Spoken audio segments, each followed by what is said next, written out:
The day Chloe pulled up her wedding dress and stepped through the gilded doors of the Vance estate, the entire New York high society was laughing behind her back. What did they call her again? Oh right, the scavenger savior of the Sterling family. As it turned out, her father's corporation was standing on the brink of bankruptcy. To salvage their crumbling, glamorous facade, he didn't hesitate to sell out his least favorite daughter, Chloe, to Julian Vance. Julian was the notoriously ruthless, cold-blooded crown prince who held the massive Vance business empire in his hands. Why hadn't her father given this seemingly lucrative marriage to his favorite, pampered daughter instead?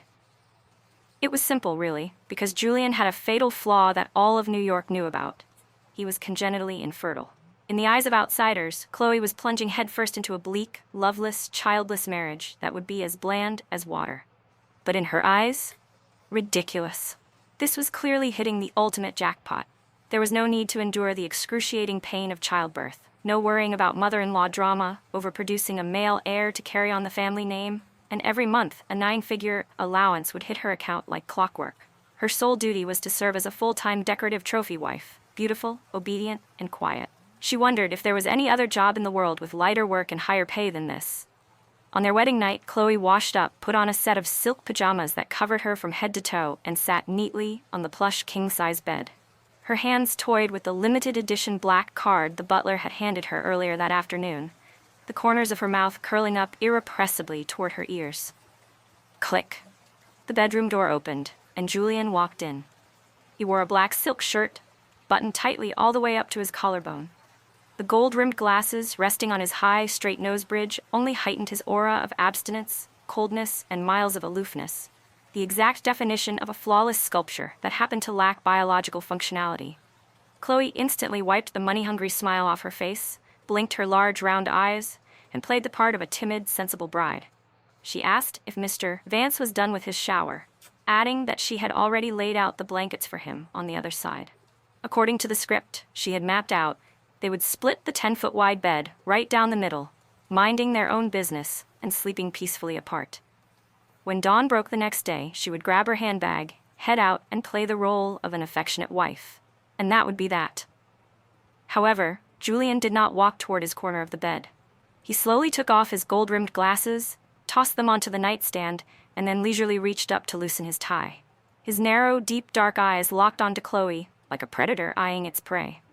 Julian raised an eyebrow, his deep, raspy voice carrying a trace of deadly danger as he asked why she called him so formally, noting that since she had already accepted the Vance family's black card, shouldn't she perform some of a trophy wife's duties?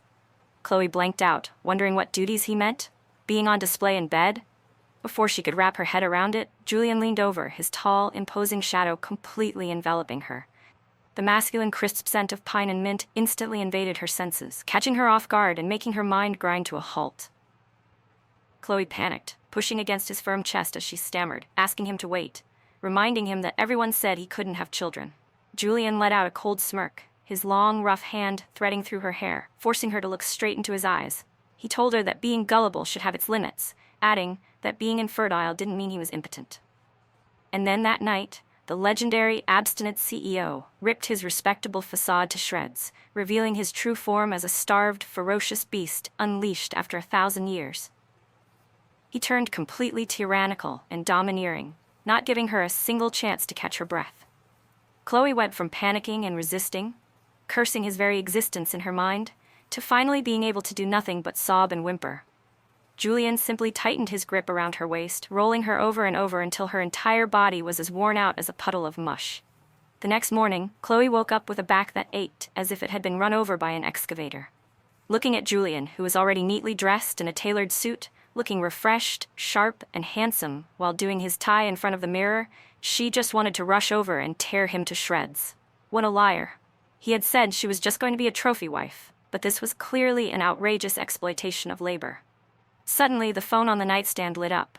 Wincing in pain, Chloe picked it up. The words showing an incoming deposit to her account ending in 8888 slapped her right in her sleepy eyes. She took a deep breath, and strangely enough, the soreness all over her body seemed to vanish into thin air. Stealthily glancing at Julian's broad, solid back, she clenched her fists and told herself that, for the sake of this money, she would just grit her teeth and bear it. After all, he was infertile, so she could just look at this as high-intensity gym sessions that paid well, keeping her body in shape while making her filthy rich. Just like that, their married life began splitting into two extremes. During the day, the moment they stepped out the door, they were a couple that treated each other with mutual respect and affection. Julian would feed her grapes, and she would shyly wipe his mouth for the media cameras. But at night, once the bedroom door closed, she turned into the perpetual midnight snack for Julian, the starved wolf. That was until one day, half a month ago, Chloe's streak of paid gym sessions officially hit an earth-shattering crisis. Her period was late. Holding the pregnancy test in her trembling hands, she stared blankly at the two bright red lines that practically blinded her eyes. Oh my God, the sky was falling. Inside, her mind was screaming as frantically as a gorilla losing its sanity. What on earth was happening?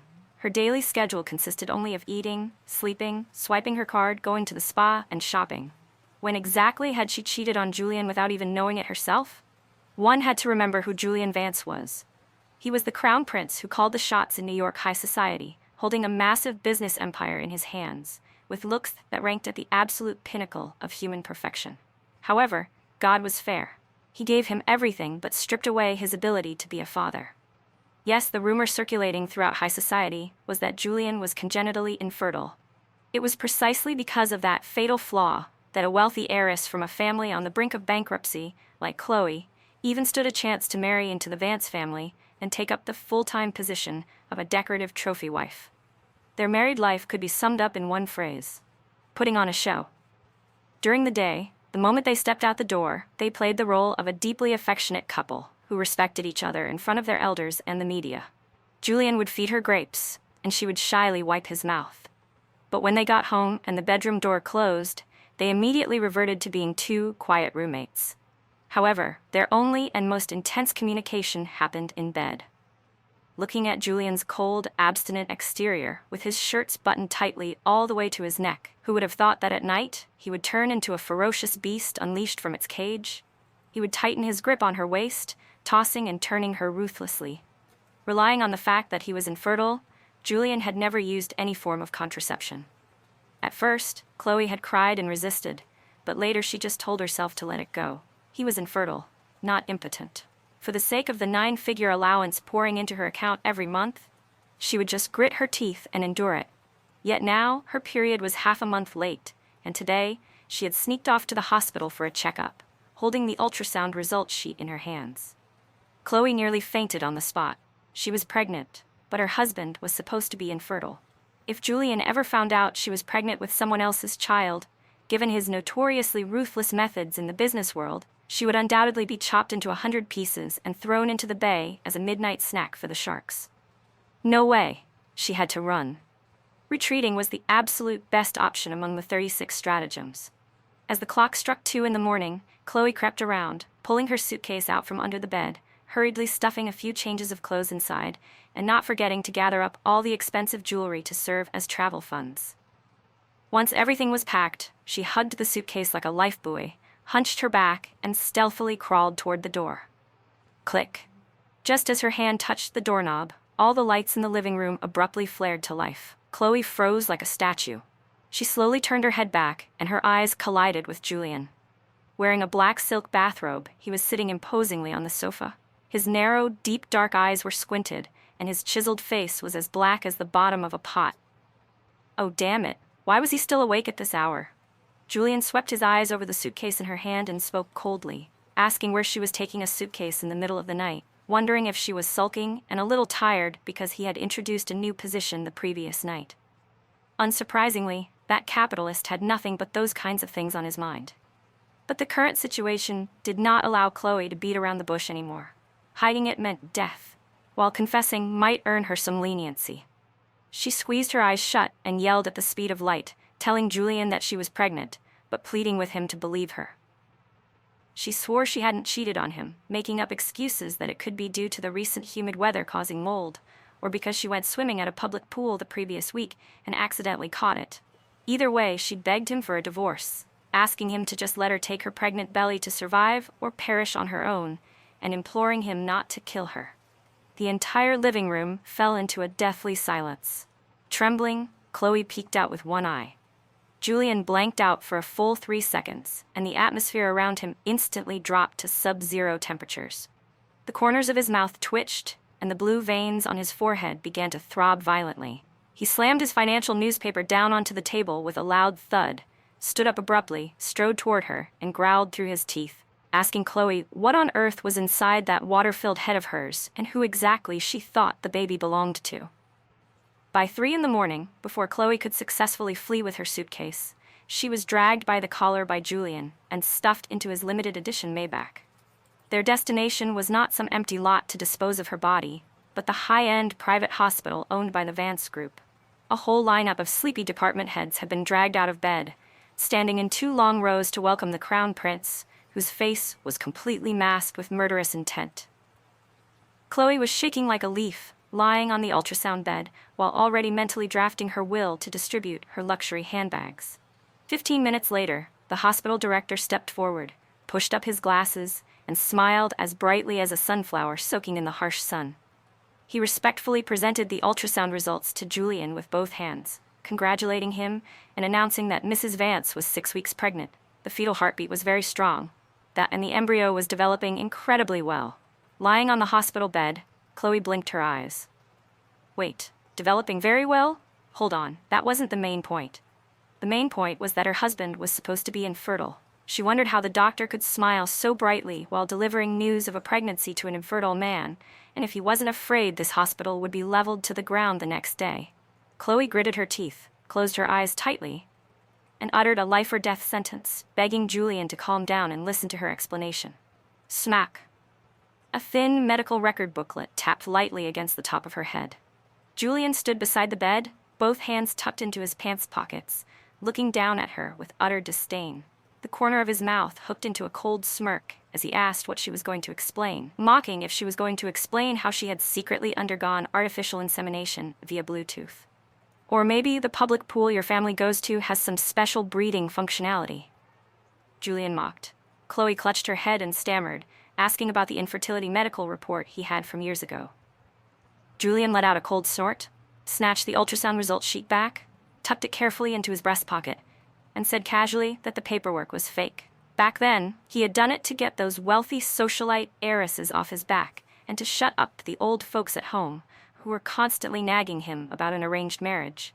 He leaned down close to her ear, his warm breath fanning against her earlobe and making her shiver, as he muttered that he hadn't expected throwing out such a broken net would end up catching a money-hungry idiot like her who would disregard everything for cash.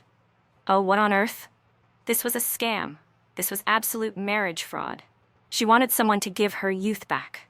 But wait a minute, that meant this pregnancy was the real deal. She hadn't cheated on him, and she wasn't going to be thrown into the bay to feed the sharks anymore. From the exact moment they stepped out of the hospital, Julian's image as a quiet roommate completely crumbled. Instead, he flipped a switch and went straight into domineering, wife-pampering tyrant mode. During the first month of her pregnancy, Chloe's appetite changed at a dizzying pace. In the middle of the night, she would crave spicy food, drooling at the thought of a giant, super spicy Sichuan hot pot. She stealthily ordered delivery, but just as she cracked the bedroom door open to retrieve the food, a long, firm hand reached out and confiscated everything.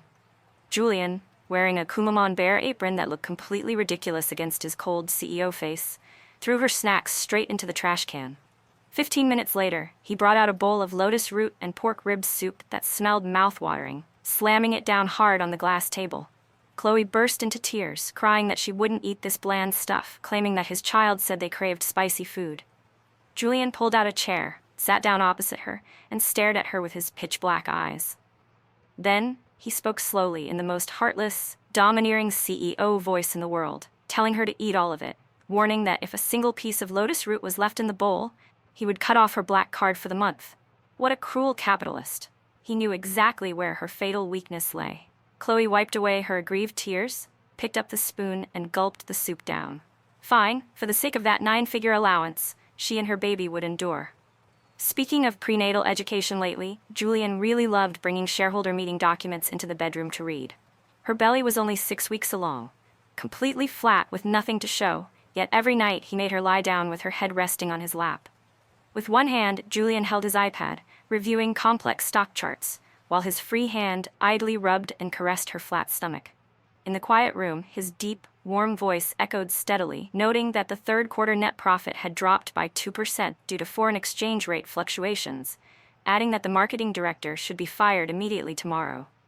Her eyes were practically glued shut with sleepiness as she mumbled, asking how the baby was supposed to understand any of this. Julian didn't even bother to glance at her. The hand rubbing her stomach tapped gently against it as he spoke nonchalantly to the bean-sized fetus, telling it to listen carefully, to grow up to be sharp and smart like its father, and absolutely never to be as foolishly ignorant and obsessed with black cards as its mother. Chloe was so angry she could have spit blood, demanding to know who Julian was calling a fool. He finally put down the iPad, pulled the blanket up tightly to her chest, and casually smoothed back her messy hair. The corners of his mouth hooked up into a very rare smile as he murmured for the fool to go to sleep. One day, Chloe was wrapped in a bath towel, lounging lazily on a bed that felt like it belonged in a gold-plated dream, enjoying a six-figure crushed pearl facial treatment. Just as she was drifting off to sleep, a screeching, overly sweet voice that could cause diabetes rang out from the adjacent bed, gasping in mock surprise, asking if that wasn't Mrs. Vance. "Long time no see. You look quite carefree lately, and you've definitely put on some weight, haven't you?" Chloe opened one eye to see Tiffany lying there. Tiffany was eyeing her waistline, which was starting to round out slightly due to the side effects of eating 5 meals a day, her expression filled with poorly concealed contempt. Around them, 3 or 4 other wealthy socialites pricked up their ears to gossip. Chloe lazily replied that it was nothing special, claiming that the Vance family's chef had been making the shark fin soup a bit bland lately, so she hadn't been eating much of it, and had to resort to swallowing down a few extra bowls of bird's nest soup just to stave off her hunger. Tiffany covered her mouth, letting out a soft, mocking laugh as she began to deploy her usual passive-aggressive tactics. She told Chloe that she really ought to know her place, adding that while Julian, well, had a bit of a biological defect and couldn't produce an heir, running a conglomerate as massive as the Vance Group was already exhausting enough for him. Tiffany sneered that as his wife, if Chloe couldn't help him with his career, she should at least try to save him some money. Noting she had heard Chloe swiped his supplementary card last month to buy 3 limited edition Hermes bags all at once. She added that outsiders might actually think Chloe was just gold-digging the Vance family. The socialites around them began to whisper among themselves, their implications blindingly obvious. She was a useless wife who couldn't give birth, and on top of that, she was just the daughter of the declining Sterling family. So what right did she have to spend Julian's money like water? Chloe didn't even bother getting angry. She slowly peeled off her pearl face mask, sat up straight, and looked directly into Tiffany's smug face. Hooking her lips into an utterly shameless smirk, she told her that she was absolutely right. She was indeed gold-digging. But then she asked if Tiffany knew that her husband, Julian, suffered from a very strange illness. Tiffany widened her eyes, asking what kind of illness it could possibly be, wondering if he had something else wrong with him besides being infertile. Chloe let out a long, heavy sigh, putting on a deeply sorrowful act as she explained that every month he dumped a 9-figure sum into her account and forced her to spend every single penny. She lamented that just the previous day she had accidentally bought only 1 handbag and he had gotten furious, scolding her for not knowing how to cherish her husband since he worked so hard to make money, yet his wife refused to spend it. Chloe sighed dramatically, asking Tiffany if she had any idea how much pressure came with being Mrs. Vance. "Don't you be so thick-skinned," Tiffany snapped, getting so angry that her face mask peeled halfway off. She demanded to know what grounds Chloe had to spend his money when she couldn't even give him a child. Right at the exact moment, Tiffany thought she had struck Chloe's fatal vulnerability. Chloe's phone rang. A special ringtone for a specific text notification echoed throughout the quiet spa room.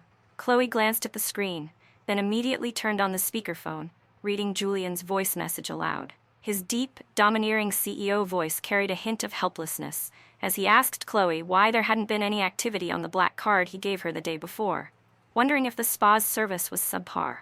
He added that he had just bought out the entire spa facility and transferred it under her name, telling her that if she liked it, she could tear it down later and rebuild a swimming pool, and if she didn't, she could kick the noisy people out so she wouldn't get a headache.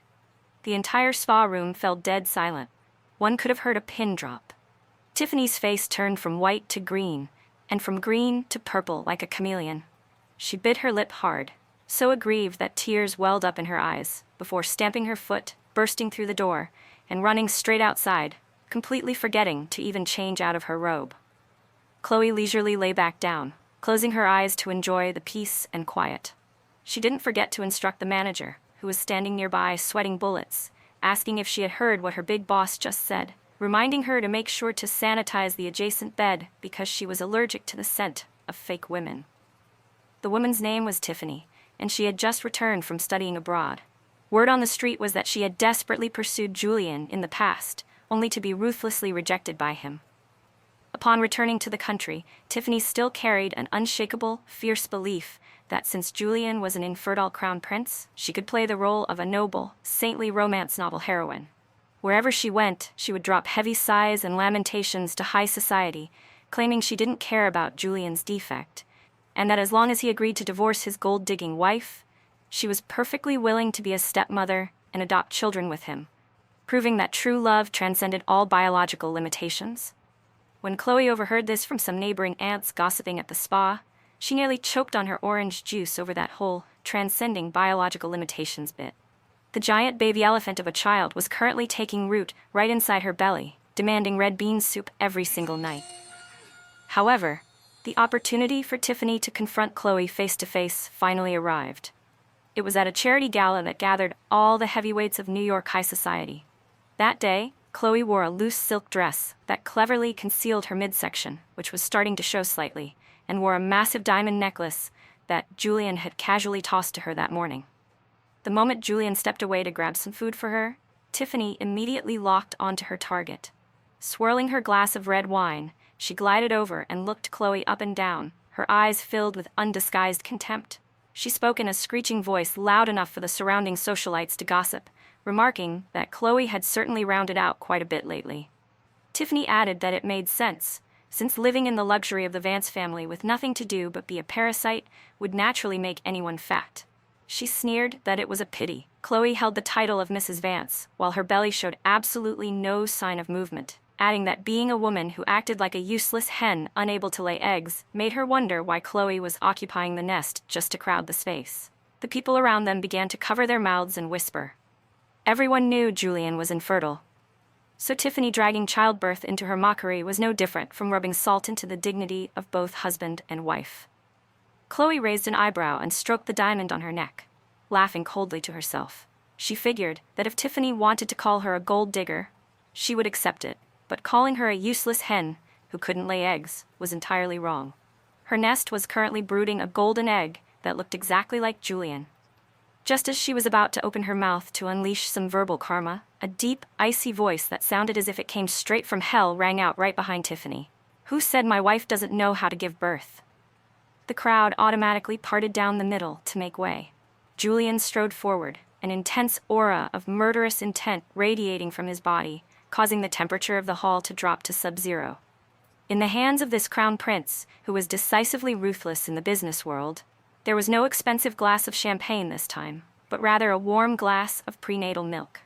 He nonchalantly glided past Tiffany, as if passing a pile of trash, wrapping one arm possessively around Chloe's waist, while carefully bringing the glass of milk right to her lips with his other hand.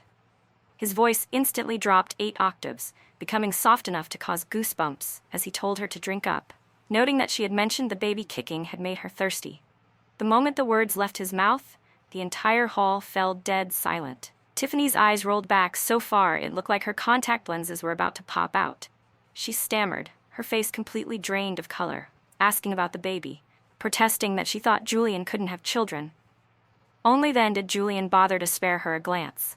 His sharp, deep dark eyes swept across the crowd of onlookers, clearly pronouncing every single word as he announced that since everyone was gathered here, he wanted to state that his wife was pregnant with the heir to the Vance family. He added that previously he had been too lazy to explain the ridiculous rumors, but from this day forward, whoever dared to utter nonsense that displeased his wife and child would be crossing him, and by extension, crossing the entire Vance group. The sound of shattering wine glasses clattered through the room.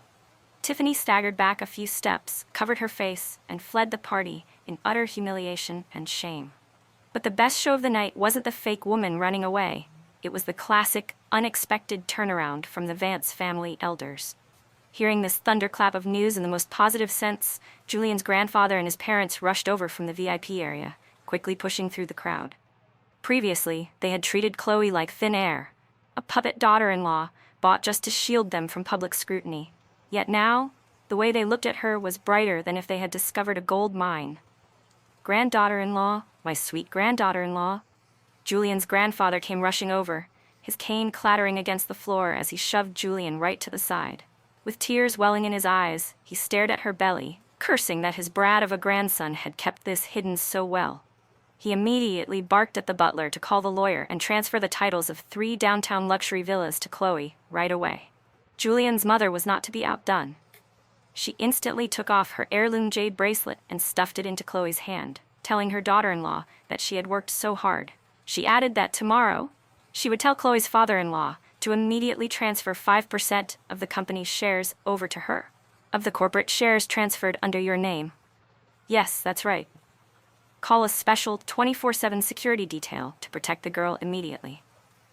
Chloe held the glass of prenatal milk in her hand, staring blankly at the mountain of wealth that had suddenly fallen from the sky and buried her.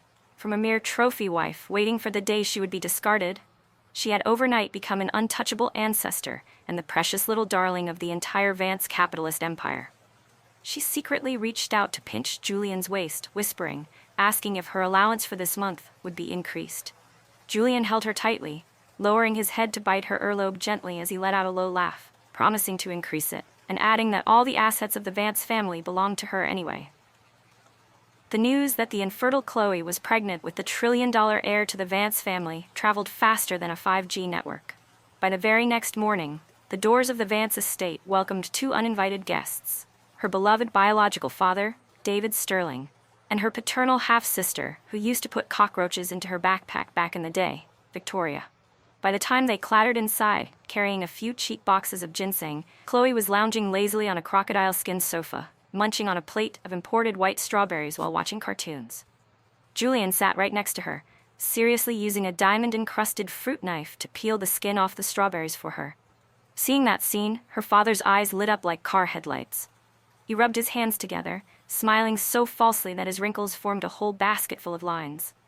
He chimed in, calling her his sweet Chloe, claiming he was so overjoyed to hear her happy news that he couldn't sleep all night, adding that he hadn't misjudged her and that his daughter had the best fortune in the family. Chloe spat a strawberry stem into the trash can and glared at him with disdain, asking why he hadn't mentioned this fortune when he forced his daughter to marry an infertile man in someone else's place. Seeing that she didn't bother to pay attention to him, Mr. Sterling felt a little awkward and immediately winked at his favorite daughter, Victoria, who was standing beside him. Victoria was wearing a dress with a plunging neckline today, drenched in a heavy scent of passive-aggressive perfume. She sauntered over, completely ignoring Chloe and aiming straight for Julian, her voice dripping with artificial sweetness as she cooed to her brother-in-law, saying her sister's pregnancy must be exhausting and that with a heavy body, Chloe certainly wouldn't be able to serve him attentively. She purred that men at his age had high needs and it would be a pity to make him endure. So her father had specially brought her here out of concern for his brother-in-law. Victoria added that she was willing to be the close companion to take care of her brother-in-law in place of her sister during the months of pregnancy, noting they were all part of the Sterling family anyway, so the wealth shouldn't flow into an outsider's hands. Chloe nearly choked on a whole strawberry, realizing this was the pinnacle of shamelessness, bringing the youngest daughter to the house to entice the son-in-law to cheat right in front of the pregnant wife. Even an Indian soap opera director wouldn't dare write such a trashy script. Just as she was about to stand up and roll up her sleeves to swear at them, Julian stopped peeling the fruit. He leisurely picked up a wet wipe to clean each of his long, slender fingers, then raised his narrow, deep, dark eyes, which were as sharp as razor blades, to look straight at Victoria. The atmosphere in the living room froze in an instant. Julian's voice was so cold it could form frost as he asked if she was talking to him, adding that the cheap perfume on her body was already making the child in his wife's belly feel nauseous. Victoria's body stiffened, and her heavily powdered face turned deathly pale. She stammered, calling him her brother-in-law, but Julian didn't bother to look at her for another second. Turning to Mr. Sterling, who was now sweating bullets, Julian hooked the corner of his mouth into a faint smirk and noted that Mr. Sterling had come here wanting the Vance Group to inject capital to save his dying medical equipment company, correct? Mr. Sterling nodded repeatedly, as if he had struck gold, praising Julian for being truly wise, and adding that as long as his son-in-law helped his father-in-law this time, Victoria would move in here immediately. "There's no need to inject capital," Julian interrupted, nonchalantly tossing the wet wipe onto the table before calling for the butler. "Call security and throw these two out of the gates, then spray disinfectant through the entire living room for my wife." Julian stood up, smoothed out the wrinkles on his shirt, and delivered a fatal blow before carrying Chloe upstairs. "David Sterling, you made my wife unhappy.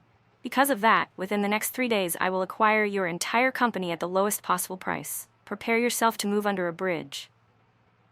"Mr. Vance, you can't do this. I'm your father-in-law."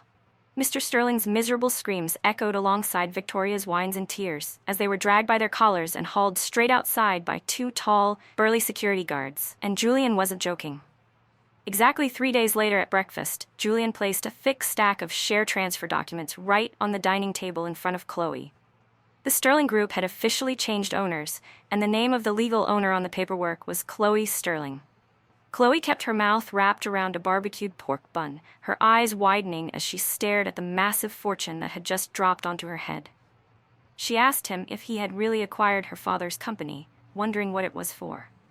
Julian took a sip of his black coffee, rubbed her head, and said nonchalantly that he had bought it for her to use as a toy, adding that if she liked it, she could tear it down to build an amusement park, and if she didn't, she could donate it to build a pigsty. He stated that from now on, no one from the Sterling family would ever have the right to bully Julian Vance's wife again. Chloe blinked her eyes as she looked at the decisively ruthless crown prince, suddenly seeing a blinding aura of pure money radiating behind his back. Oh my God, her husband was simply too cool. Entering the 4th month of her pregnancy, Chloe's life could be summed up in 4 words: living high and wasting away. Contrary to her imagination of pale pregnant women vomiting up and down, she was as healthy as a raging bull. She ate well, slept soundly, and her skin became increasingly rosy and plump, with her chubby cheeks flushing red. The entire Vance family treated her like a national treasure. She was escorted whenever she walked, and a 5-star chef served her meals right at her bedside. However, the law of conservation of energy did not disappear in this household. It merely transferred from one person to another. And that unlucky victim was none other than the majestic, awe-inspiring crown prince of the Vance family himself. Yes, Julian was suffering from morning sickness. The private family doctor stroked his beard and smiled subtly, calling it facade syndrome, sympathetic pregnancy, which only occurred when a husband loved and worried about his wife too much. Hearing that, Chloe burst out laughing, thinking that love had nothing to do with it. It was clearly because God was sick of his tyrannical ways and karma was hitting him hard. Julian's symptoms were so pathetic it was hard to watch. One evening, Chloe suddenly craved carp, simmered with pickled greens. The chef had just brought the steaming, fragrant fish platter to the table, and before she could even grab a bite, Julian, who was sitting nearby reading the newspaper, suddenly changed color. He slammed the newspaper down, covered his mouth, and his long legs bolted straight into the restroom at the speed of light. Following that was a world-shattering chain of violent retching and vomiting. Chloe nonchalantly picked up a piece of fish, popped it into her mouth, clicked her tongue, and called out to her husband that it tasted so good, asking him to vomit quieter so he wouldn't affect the prenatal education of their child. It didn't stop there. Julian's domineering CEO image at the corporate headquarters also completely crumbled. According to what his assistant recounted, during a highly stressful board of directors meeting to decide on a multi-billion-dollar project, everyone was holding their breath listening to Julian's analysis. Suddenly, the human resources director let out a sneeze, carrying a slightly pungent scent of perfume. Julian, whose face had been as cold as Hades, with an aura of murderous intent filling the air, suddenly puffed up his cheeks, threw his limited edition fountain pen onto the table, clutched his chest, and fled the meeting room for dear life, leaving a whole lineup of shareholders staring at each other in utter confusion. That day, rumors spread wildly within the corporation that Mr. Vance had contracted a terminal illness and was about to pass away, urging everyone to quickly dump their stocks. When night fell, inside the luxurious bedroom that spanned over 1,000 square feet, the atmosphere was completely draped in a gloomy shade. Chloe sat with her back leaning against the headboard, happily munching away with loud crunches on a bag of roasted crab-flavored chips. Meanwhile, Julian, the crown prince who once ruled the business world and used to drain her strength every single night, was now lying completely flattened beside her. His face was as pale as a banana leaf, and the dark circles under his eyes hung all the way down to his chin. "Chloe," Julian spoke up weakly, his voice thick and raspy as his pitch-black eyes fixed on her with a hint of resentment. "Munch quieter. I'm starting to feel nauseous again." Looking at the wolf who used to be so starved and voracious, now tortured by sympathetic morning sickness, combined with the fact that he had to live like a celibate monk for several months, he had suddenly turned into a pitiful husky pup. Chloe's heart suddenly turned into mush. She put down the bag of chips, wiped her hands with a tissue, and lay down beside him. For the very first time, she proactively reached out and gently rubbed the messy hair of the once arrogant crown prince. "You poor thing. Oh well, hang in there. Who told you to plant the seed in the first place? Now you just have to patiently carry the karma for me." Julian didn't scold her like he usually did. He wrapped his arms tightly around her waist, which had already begun to round out, and buried his head into the crook of her neck, inhaling the faint scent of her body wash like a child searching for comfort. In the quiet space, Julian's voice rang out deep and warm, carrying fatigue but sounding incredibly sincere. "Chloe, you know, since I was a child, I lived in this massive estate. It was full of servants, but there was no one who truly cared about me. My parents were busy fighting each other for power, and my grandfather was strict, forcing me to become an unfeeling heir." He tightened his embrace a bit more, his large hand pressing against her stomach. "I always yearned for a loud, bustling family. Even though you're a bit foolish, money-hungry, and often drive me crazy, ever since you came along, this house finally has real life in it." Chloe's heart suddenly skipped a beat, a mixture of heartache and warmth intertwining in her chest. It turned out that behind the label of the ruthless crown prince lay a heart that was just that lonely. She smiled, wrapping her arms around his back and gently soothing him. "All right, since you're doing the morning sickness for me, I'll spend a little bit less of your money from now on." Julian let out a soft chuckle, a feather-light kiss falling onto her forehead, as he murmured that there was no need to save, and that she and the baby could spend all of his money. He added a thank you to her for failing her escape attempt that night. The 9 months and 10 days of pregnancy finally came to an end. However, the way the heir to the Vance family signaled their arrival was just as foolishly ignorant as their mother. It was late one afternoon, and Chloe was lounging lazily on the sofa, holding her iPad to binge-watch a show with one hand, while her other hand was busily enjoying a piece of pickled lemongrass and chili chicken feet that she had secretly smuggled up from the kitchen. Right at the exact moment she bit down on a piece of crunchy cartilage, there was a sudden pop. A rush of warm fluid gushed down onto the imported sheepskin rug. Chloe blanked out for a full 3 seconds. Looking at the half-eaten chicken foot in her hand, she then raised her head and shouted toward the study. "Julian! I think my water just broke." Thud. The sound of an expensive chair crashing to the floor echoed. Just a second later, the majestic, awe-inspiring crown prince, who just a minute ago had been coldly reprimanding an executive over a virtual meeting screen, dashed out of the door like a whirlwind. Julian's face was completely drained of color. He frantically wrapped a coat tightly around her, lifted her up in his arms, and ran straight toward the garage, screaming for the driver and guards at a volume that could shatter the window glass. It wasn't until she was brought into the Vance family's private VIP labor and delivery room, and the contractions began to hit, that Chloe looked down at Julian's feet. She burst out laughing so hard she nearly pushed the baby out prematurely. On the feet of that fire-breathing corporate tyrant, his left foot was wearing a polished black leather dress shoe, while his right foot was mistakenly crammed into her pastel pink fluffy rabbit slipper. Inside the delivery room, the machines beeped steadily, blending with the sound of her heavy breathing.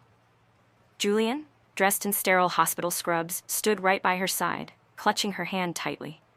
His grip was so intense that Chloe thought her hand bones were about to be crushed to pieces. As the head obstetrician, sweating bullets, prepared to deliver the baby, Julian suddenly grabbed him by the collar.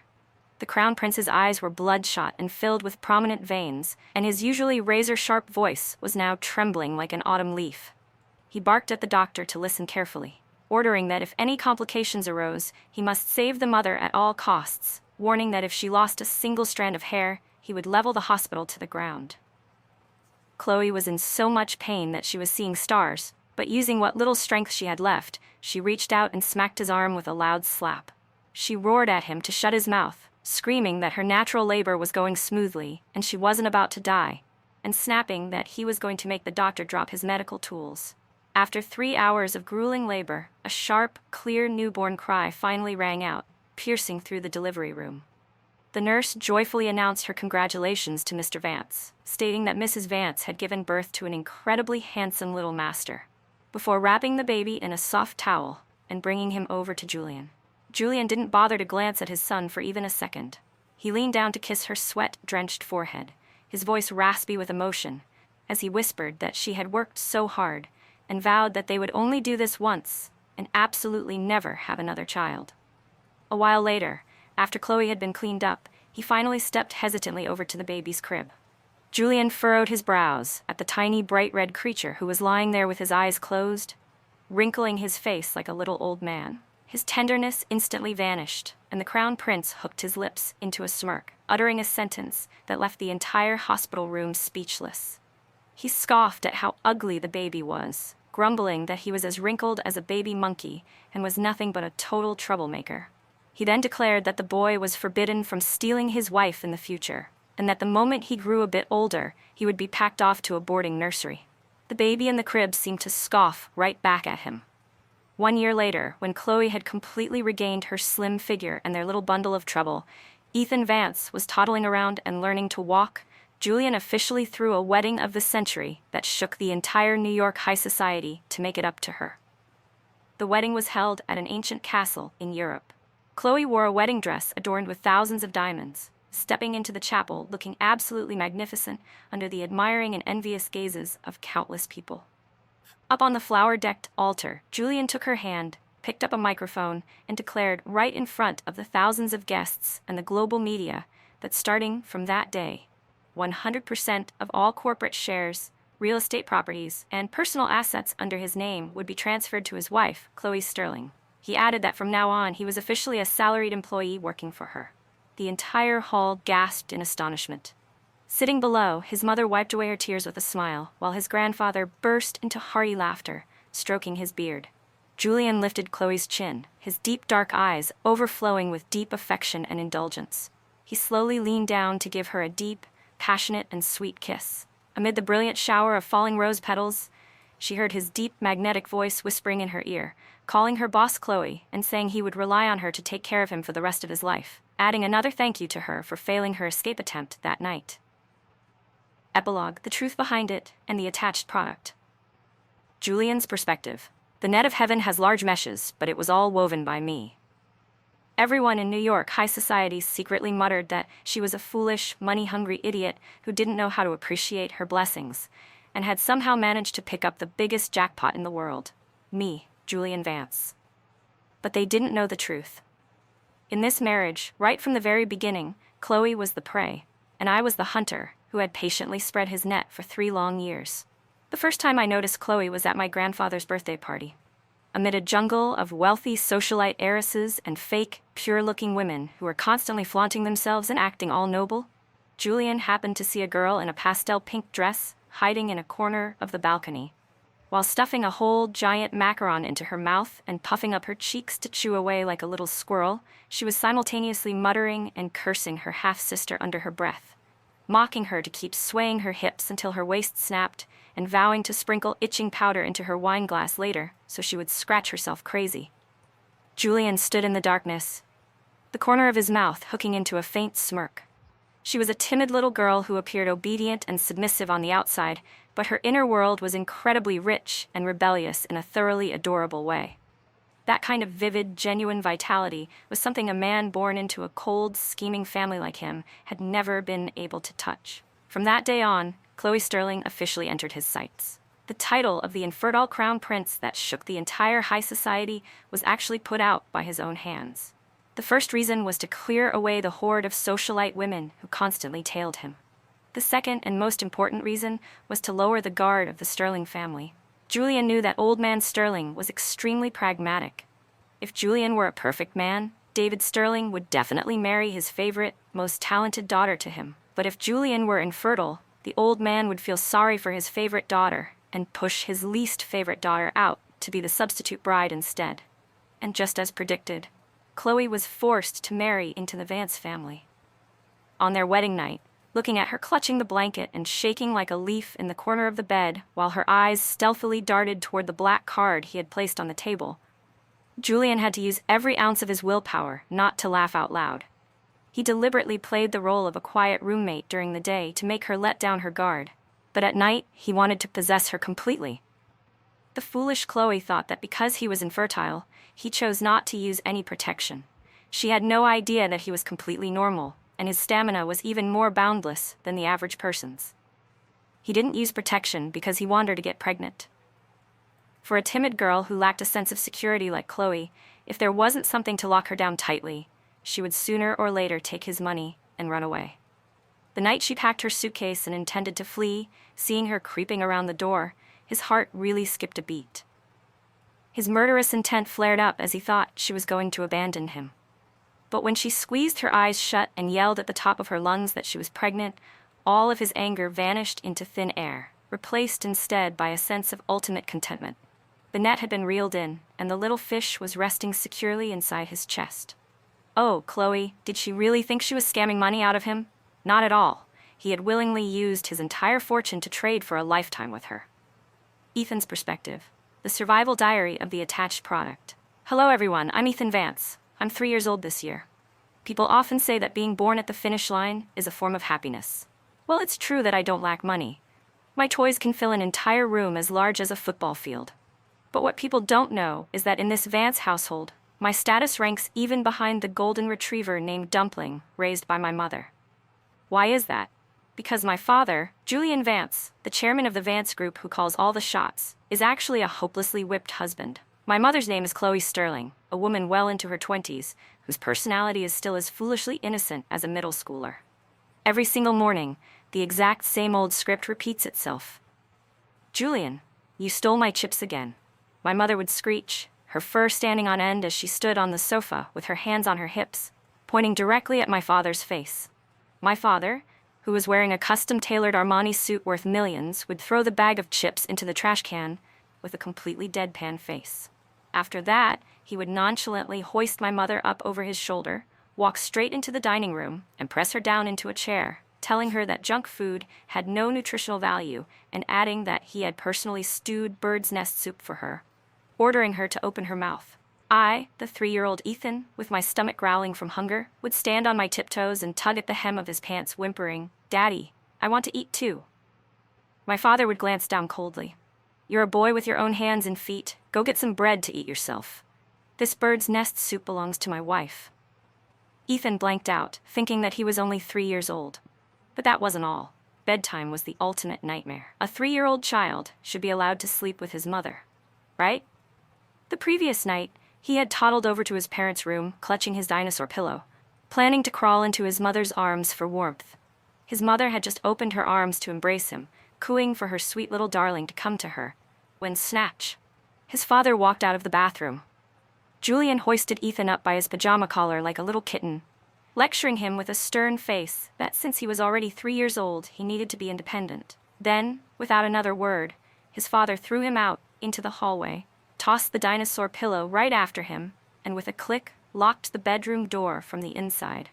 Ethan stood completely abandoned in the cold hallway, clutching his pillow, faintly hearing his mother complain, asking Julian what he was doing, and pointing out that their son was still so small. His father's voice replied with utter shamelessness, scoffing at the word small, and claiming that when he was Ethan's age, he had already memorized the multiplication tables by heart, adding that it would be a better use of time for him to teach her some evening exercises instead. Ethan didn't understand what kind of noises followed after that, but the next morning, his mother would definitely sleep in until noon. Ethan let out a heavy, sorrowful sigh, propping his chubby, baby-soft cheeks in his hands as he stared at the deep blue sky outside the villa's window. His parents' love was just like a long-running dramatic romance television series, handing out a suffocating amount of free public displays of affection every single day.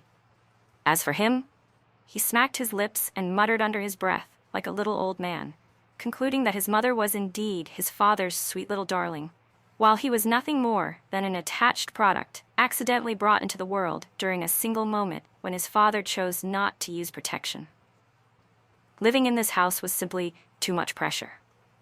What a perfect ending, right guys? Behind her money-hungry facade and his ruthless exterior, they were really just two lonely souls craving a real family. In the end, what held them together wasn't wealth, but the moment they finally dropped their guard and embraced each other's hidden scars.